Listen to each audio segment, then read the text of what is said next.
Hello and welcome to Pause for Payments. I'm Kristy Duncan. I'm here with Joanne Dewar, who's Chief Executive Officer at GPS, Global Processing Services, and Joanne is based in London. Welcome, Joanne. Thanks very much for having me, Kristy. It is an absolute delight. Today we're going to talk about financial inclusion and why it's so important. The World Bank conducted a study in 2017 and found that 1.7 billion people around the world are unbanked, and 56% of those are women. This represents both a challenge, but also an opportunity for our societies and for financial services providers in general to offer some solutions. Joanne is a perfect person for this discussion, so let's get started. So, Joanne, we know that some simple financial products such as mobile money services, can improve income earning potential and reduce poverty. Digital financial services can help people manage their financial risks and also reduce costs to receive payments.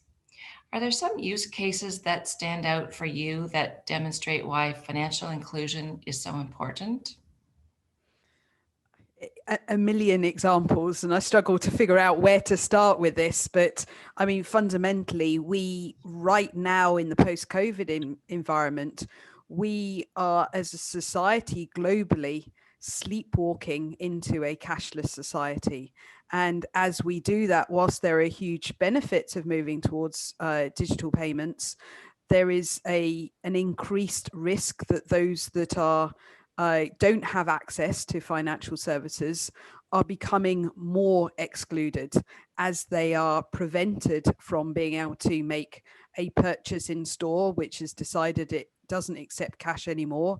And obviously you can't physically use cash for e-commerce payments. So, actually addressing financial inclusion has never been more important. And whilst it's genuinely a global problem, I'd like to highlight just how much of an issue it is in the UK, even an economy that, you step back and think, well, the UK, it's got strong GDP, surely there's not a inclusion problem there, but there absolutely is. There were 1.23 million people in the UK alone who rely sort of solely on cash. They don't have access to digital financial services at all, and there are 13 million people who do not have an access to full financial services facilities. So it's an extraordinary number of people.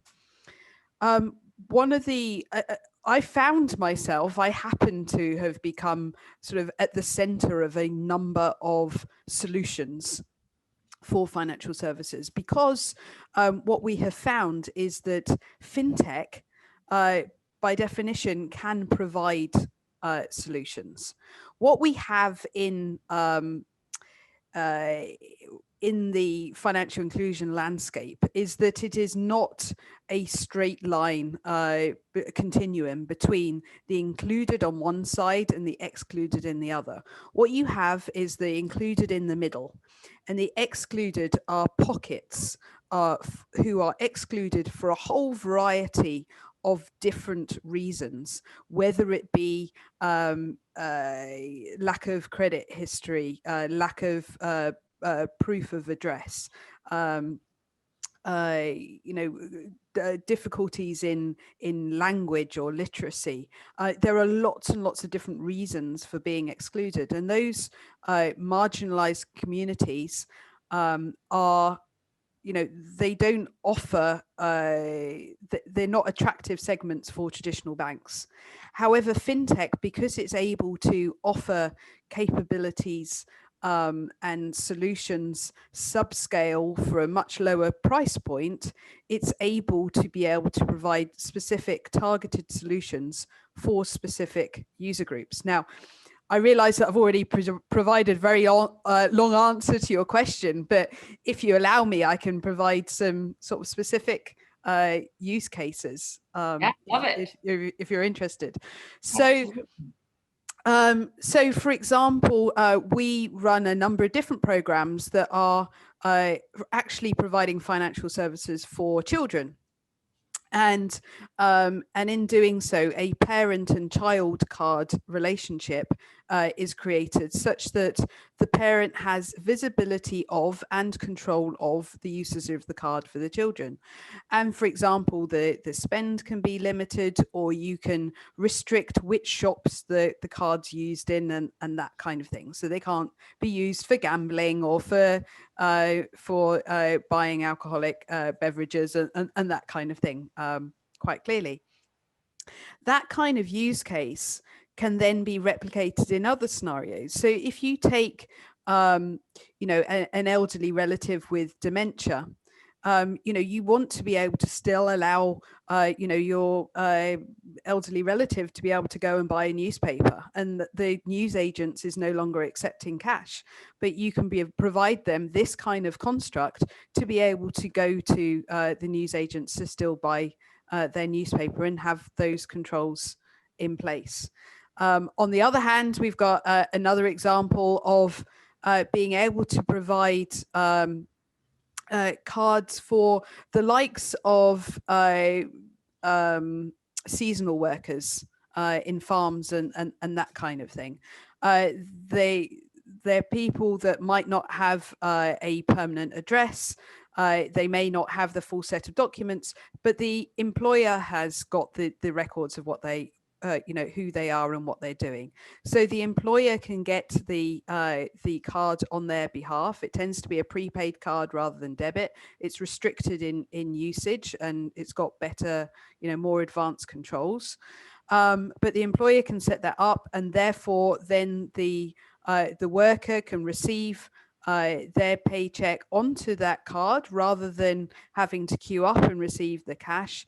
They're it's held safely and securely. They haven't got to worry about having cash in a dormitory or that kind of thing, and they can access the financial services whether it's in store or online. So that's just two examples. There are many hundreds, and this is just in the UK. Wow, that's fantastic. And I think the numbers are probably proportionately higher as you get into some of the less developed countries, for sure. Absolutely. Yeah, this is really interesting. So when we look at some of those less developed countries, and I know that GPS is expanding beyond the UK borders to look at some of these newer, more developing markets. What opportunities and challenges do you see in providing even basic financial services to these 1.7 billion unbanked or underbanked people, most of whom are actually in these LDCs? So I think that there are different pathways in different countries, and actually in many of the higher growth, less developed countries today, actually in many respects, they have been leapfrogging some of the development stages that we've experienced. So there is a much higher prevalence in usage of mobile phone for all sorts of different things, and the mobile network operators are most likely going to be part of the solution in some of the lesser developed markets. But I think in part we should not underestimate for a moment just how interesting and sophisticated some of these sort of communities have already become. I'm going to share with you one story from the Kochi in the beautiful Kerala in southern India, where the fishermen, as they have caught their day's catch, they're using their mobile phones from the boats in order to figure out which town's market is going to get them the best price, and they take their boats to that town accordingly. So I mean, I think it's a singular fabulous example to say, we should be very careful in talking about less developed markets and this kind of thing, because there's a huge multitude of innovation and and talent and grassroots experiences, as well as the fact that governments, regulators, and organizations are developing at different rates in different countries. And I'm really excited to see, as each market brings solutions out to the public, they're taking the best of a number of feeds from different countries. And if you take the best of what's coming out of Southeast Asia and the best of what's coming out of the UK, and you layer on that some sort of cultural cultural nuances and some local innovation, you can get some fabulous propositions. Yes, and I think that's what for me has been so really fascinating about getting the opportunity to get out to some of these other markets and actually see that innovation and the leapfrogging in action, so that you can start to consolidate and do that mixing and matching to bring the solutions back to your home market in a a culturally contextual way, which is so exciting. You and I had a discussion, I think, a while back at the Women in Payments ASEAN event, and one of the people was talking about infrastructure to be able to provide financial services in some of the markets. And she was talking about even some countries lacking something like a national central payments clearing system or universal access to the internet in some countries. Can you tell me, Joanne, what key policy and infrastructure frameworks would you and GPS want to have in place in order to start being able to provide financial services to some of these underserved populations? I think you're absolutely right. The crux to anything being successful is actually having government and regulators behind the need to innovate, the need to put in place the right mechanisms to be able to bring products to market. For us, so I work for a technology company that's enabling fintechs, and it might be supporting sort of fintechs and challenge banks coming into a new market that already exist elsewhere, or it might be supporting native innovation, or supporting native traditional banks in providing new products. But in order for me to be able to go in and support any organization in a particular market, I have to be allowed to do business in that market. And for my business, there are two fundamental things. One is the scheme approval. So I'm certified for Visa and MasterCard to process, debit, credit, and prepaid across all continents. So that bit's sorted.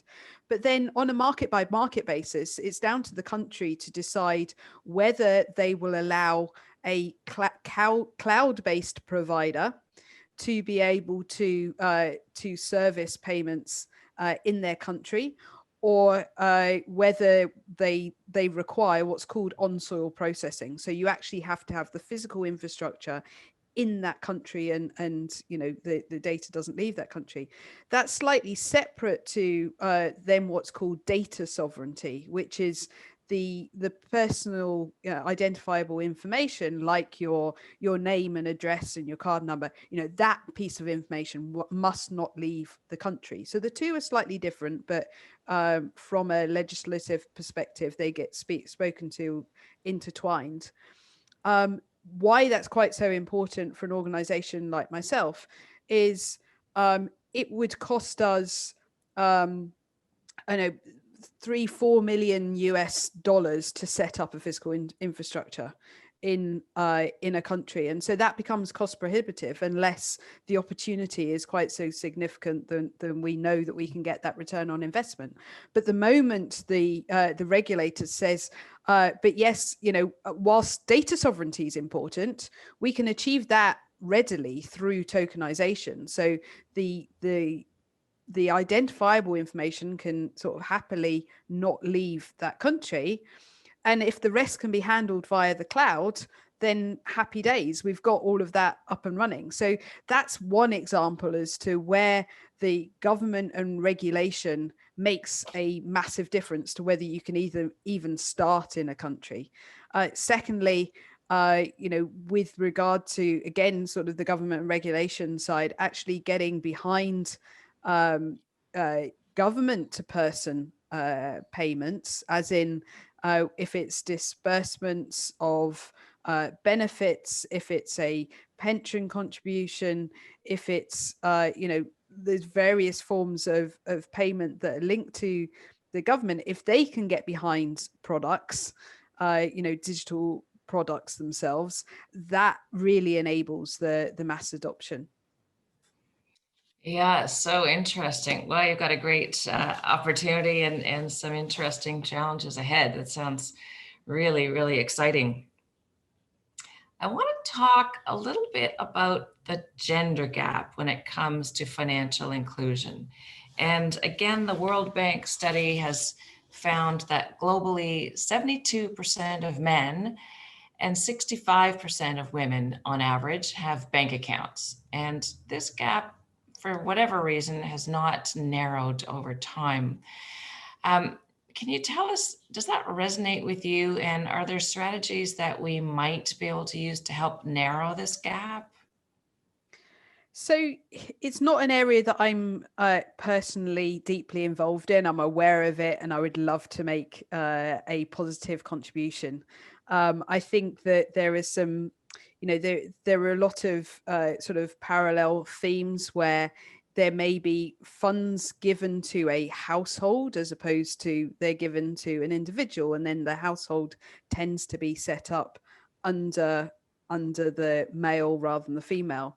We also, when we were together a few weeks ago, we heard the statistic of the mobile phone sort of adoption, the number of mobile phones in some countries that are owned by men. Well, digital banking is all about sort of the use of the mobile phone, and that being the bank account and the access to the funds and the ability to make the payments. So if you've not got the mobile phone, then there's a real issue there. So being able to provide low cost kit from a mobile phone perspective would make a very big difference. But we need to be acutely aware that access to funds is a form of control, which can be a very a very, very sort of serious issue. And when we talk about financial inclusion, we talk about financial empowerment, because actually if you can be in control of your finances, then you can be in control of your own destiny. So there's a lot of work to be done here. I would suggest that one organization that's really trying to make a difference is Women's World Banking. I don't know if you've come across them, but um, there is sort of some sort of specialist focus, but it's a massive topic to try and address in one question, isn't it? Yes, no, it really is. And it is interesting, but I think the opportunities are well worth pursuing because um, studies have shown that in these families where traditionally the funds were given to the man or the man brought them home as salary or earnings what in one way or another, when that does change so that the woman does get money to be able to control and perhaps build a bank account with some savings, that generally the women are more apt to funnel those funds to education, to nutrition for the family, to the well-being of the family. And so it makes a huge improvement in the standard of living for those families. So there is an absolute domino effect that is overall very positive that I think we need to pursue and help facilitate and better understand. Yeah, So no, lots of I'd absolutely love to be part of the solution ultimately for that. And yeah, I mean, if there are people listening who have got ideas and suggestions of what we can actually do practically to help move that whole agenda forward, then I'm very open to understanding more. Awesome. Well, I've got a couple of people I will introduce you to. Um, I want to close this discussion, Joanne, by talking a little bit about your career. And you've got this fabulous career that a lot of us would love to have, and looks really fantastic and exciting and interesting. And now it's taking you around the world, albeit virtually at the moment. But I'd like to ask you, if you were to dial back your career to when you were just starting out, perhaps in your early 30s, what advice would you give to your younger self or to a lot of the younger women in this audience? So I guess firstly, there's a couple of key things to know about me. In terms of my career development, I actually took 7 years out to raise my family in the middle. And I got back into the workplace via effectively a returnship. So I started, although it wasn't called that, I started back on a 2-day a week basis, and rebuilt my confidence, and then have sort of rebuilt my career with fintech and payments being so accommodating, because no one's got vast number of years of experience because it's such a new industry. So I think, the first step to my 30-year-old self, I was bright and ambitious, but I also knew I wanted a family, and I didn't want to outsource sort of childcare to, to a succession of nannies. And I hadn't figured out how that would all work. How do you have it all? And so I guess, I'm now sat here as an example of somebody who is managing to achieve to, striking a balance, but haven't got it all at the same time. So I thought that, you had to somehow be able to solve the equation all at the same time. And what I've been able to do is have phases of my life where, I was putting sort of the family and my husband's career first, and I had taken a back seat. And, but it wasn't that my career was over at that point. I didn't believe it at the time because there weren't the role models to prove what could be done, frankly. So one of the things that I've only more recently got comfortable talking about is the fact that I did have such a big gap. And I think it's important to talk about it, because otherwise no one realizes these things are possible.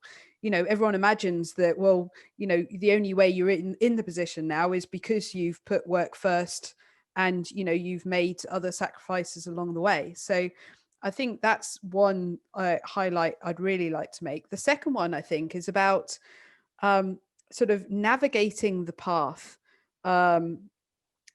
being a female, executive, and female CEO, and in navigating the path, I like to make the analogy of sailing. And when you're sailing into the wind, you have to tack.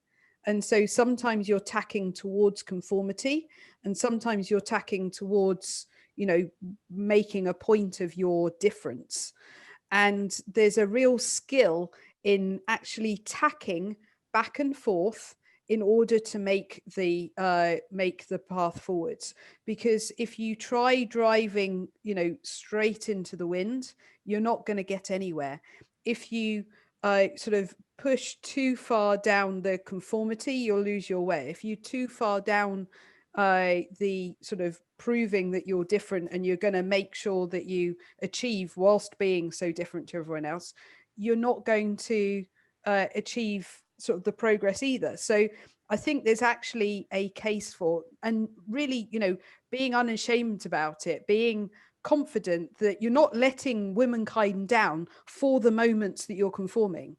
So, when I first joined our board, in order to be able to have my voice heard, I couldn't have a little quiet voice and expect to be heard. You have to be forthright and, stamp your feet on the table and say, right, you need to listen to me. And I was way out of my comfort zone. I'm not, alpha person. But so I needed to conform in order to get my seat. And then you need to work out how to adapt and how to get the environment to adapt in order to be able to open the door for those coming up underneath. I love that analogy of the tacking back and forth. And that's very true. But also I think you've done that in your career where you've had, full on family responsibilities and then full on career responsibilities. And you're right, over time, it all balances out. But I don't think it's realistic to expect that at any one point over your career that you're going to have balance between all of the things that are priorities. Yeah. Yeah. Those are great insights, Joanne. Thank you very much for sharing. You're very I welcome. love this has been a great discussion, and this whole financial inclusion piece is not something we're going to solve overnight. Clearly, we've got lots of opportunity, both domestically in our own backyards with the UK and cash. And I know we got the same challenges in Canada and the US and in all of our markets, but looking at financial inclusion, financial literacy in so many different lights with so many different use cases and so many different opportunities. Clearly, you're right. And this remains to be seen how the policymakers and regulators in some of the less developed countries allow third parties or outside parties to participate in opening up those markets and offering new solutions to help facilitate financial inclusion in those markets. Remains to be seen, but we have every hope that it will move forward in a positive way, and have a lot of confidence that you, Joanne, and GPS and your partners around the world will do some really good work to help bring these 1.7 billion people into the financial fold, to help them bring new standard of living and new opportunities for their families, and to help them build careers in their economies. Thank you so much for all of your insights. It's been lovely. Nice to speak to you, Kristy. Have a good day. And you. I'm going to encourage all of our audience to join us online for the many Pause for Payments webinars that we're recording with amazing women leaders like Joanne from around the world. So thanks everybody for listening.